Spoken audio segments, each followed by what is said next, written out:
المؤمنین جناب عائشہ صدیقہ رضی اللہ تعالی عنہا راوی ہیں۔ آپ فرماتی ہیں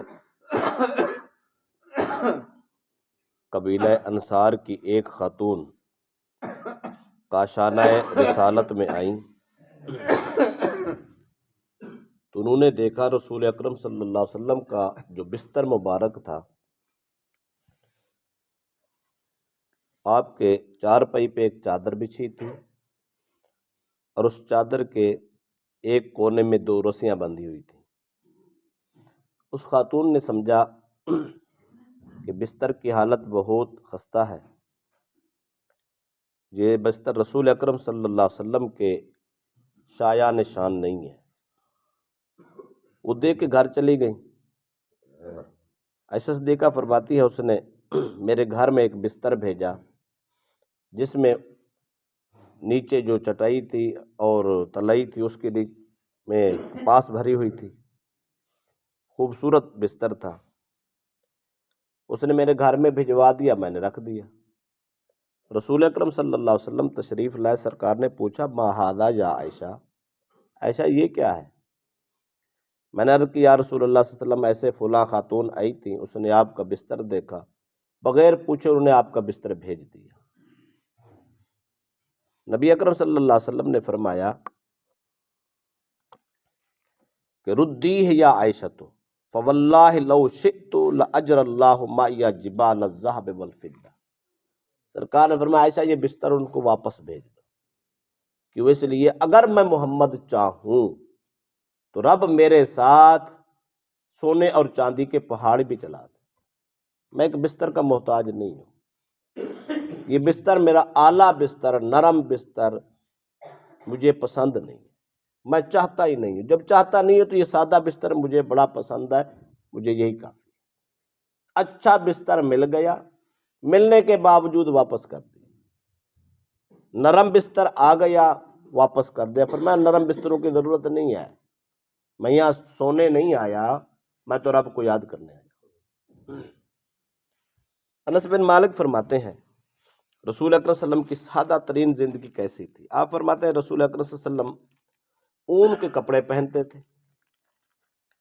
اور پیوند لگا ہوا جوتا پہنتے تھے اور موٹا کھانا کھاتے تھے، کھردری، معمولی کھردری چادر پہنتے تھے۔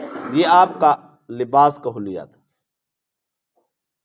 حضرت حسن بن علی سے پوچھا گیا رسول اکرم صلی اللہ علیہ وسلم جو موٹی روٹی کھاتے تھے اس کی کیفیت کیا تھی؟ وہ فرماتے ہیں جو موٹے موٹے پیس کر موٹی روٹی پکائی جاتی اور وہ اتنی خشک ہوتی جب سرکار اس کو کھاتے تو پانی کا گھونٹ پیے بغیر وہ لقمہ بھی نہیں اترتا تھا، اس طرح کی روٹی۔ آج دنیا سیرت کانفرنسیں کرا رہی ہے اور زور ڈال رہی ہے سرکار کی سیرت، سرکار کی سیرت، اور ہر کام کو بدعت کہہ رہی ہے۔ کوئی بھی آپ کام کرتے ہیں بغیر سوچے سمجھے کہ یہ تو بدعت ہے، بدعت تو جائز ہی نہیں ہے، لہذا یہ حرام ہے، چھوڑو یہ سارے کام، کوئی کام کرنے والا نہیں ہے۔ کبھی ان کو زندگی گزارتے دیکھیں، شاہانہ زندگی، اعلیٰ ترین قسم کے لباس، اعلیٰ قسم کی گاڑیاں اور نرم ترین بستر، موسم کے مطابق بے مثال بستر، موسم کے مطابق 20 جوڑے، جوتے کو پیوند لگانا تو دور کی بات ہے، مٹی بھی نہیں پڑنے دیتے۔ یہ زندگی ہے۔ کراتے ہم سیرت کانفرنسیں ہیں، ہر اچھے کام کو بدعت کہتے ہیں، حرام کہتے ہیں، گمراہی کہتے ہیں۔ کیا خیال ہے اس زمانے میں کھردرا لباس نہیں ملتا؟ کیا اس زمانے میں جو کی روٹی نہیں پکتی؟ بھائی پکتی ہے۔ کیا اس زمانے میں ایک چادر چارپائی پہ ڈال کے نہیں سویا جا سکتا؟ سویا جا سکتا ہے۔ کیا اس زمانے میں رسول اللہ صلی اللہ علیہ وسلم کی جو مبارک سواریاں تھیں، آپ گدھا پہ سواری کرتے تھے، خچر پہ سواری کرتے تھے، اونٹ پہ سواری کرتے تھے، کہ یہ سواریاں موجود نہیں ہیں؟ سب کچھ موجود ہے۔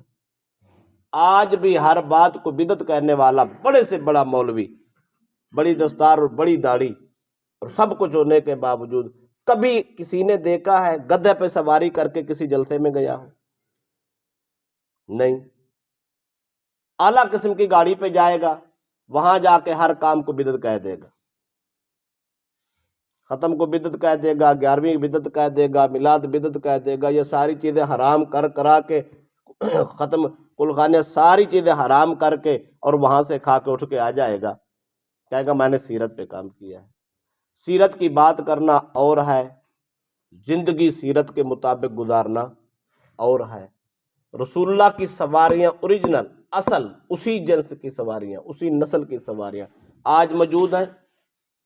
حق تو یہ ہے، زندگی وہ ہے جو رسول اللہ کی اصل سیرت ہے، سادہ کھانا، سادہ لباس، سادہ زندگی، سادہ سواری، ساری عیش و عشرت ختم کر کے آدمی اسی حال میں وقت گزارے اور پھر درس حدیث دے، پھر درس قرآن دے، پھر سیرت کی بات کرے، ہر بات کو بدعت کہے، ہم بھی سمجھیں کہ یہ واقعی سچا ہے۔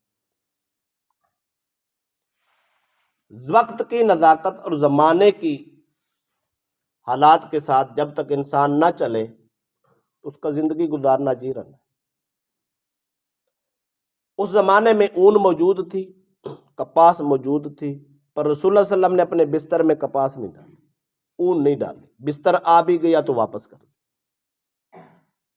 یہ سردیاں ہیں، کس طرح کے بستر ہم لوگوں نے استعمال کیے، نیچے کون سی ہم نے چٹائی بچھائی، کون سی تلائی بچھائی، اوپر کتنا اچھا اور کتنا بھاری اور کتنی گرم اون والے بستر ہم نے لیے۔ اب بدعت کدھر گئی؟ ہر کام بدعت نہیں ہوتا۔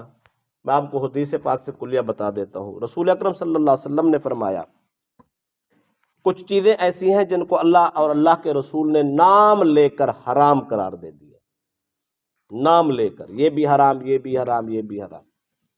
کچھ چیزیں ایسی ہیں جن کو اللہ اور اس کے رسول نے نام لے کر حلال قرار دے دیا، یہ بھی حلال، یہ بھی حلال، یہ بھی حلال۔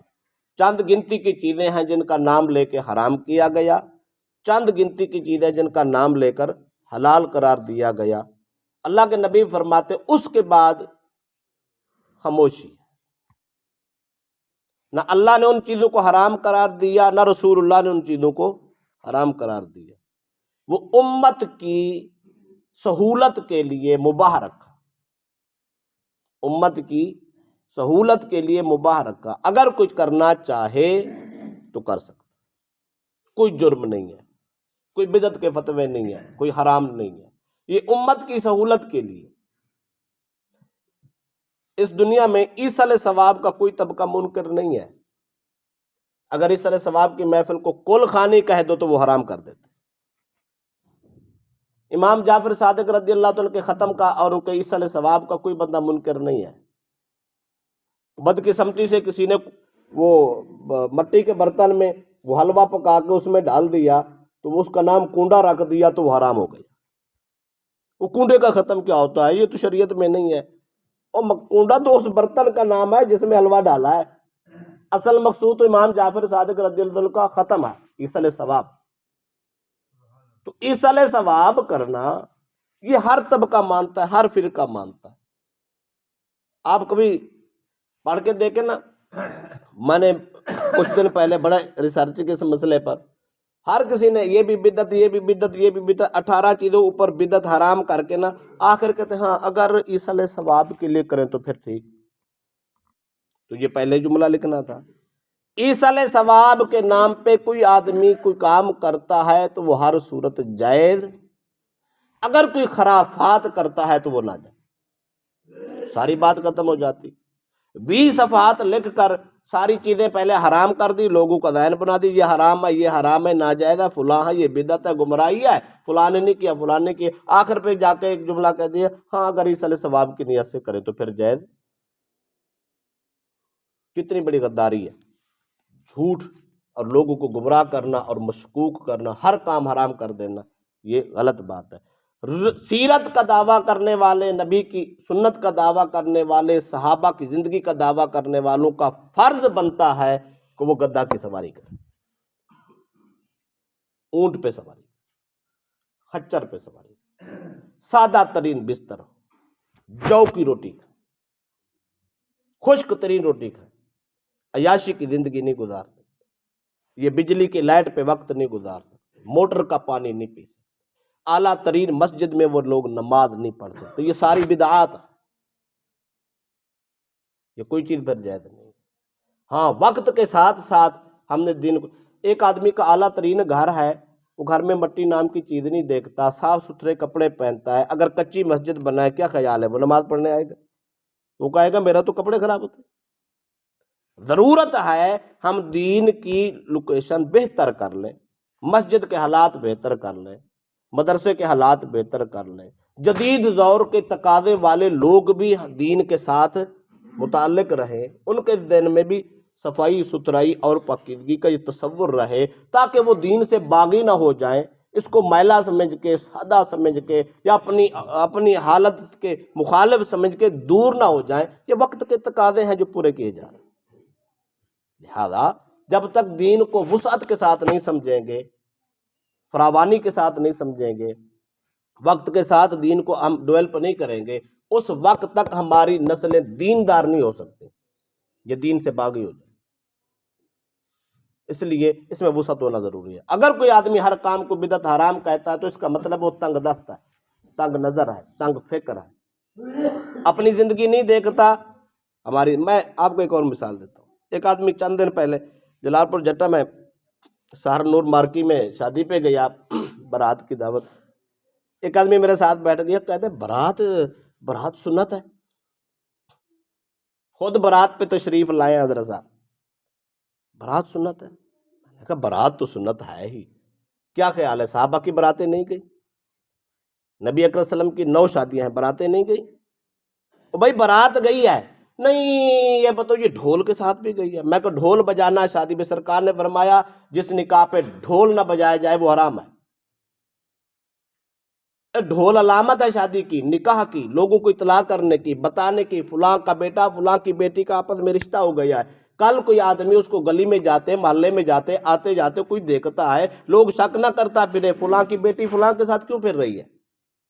اعلان کرنا پڑتا ہے، لوگوں کو بتانا پڑتا ہے۔ اس نیت سے اگر کوئی ڈھول بجاتا ہے تو شریعت کا حکم ہے۔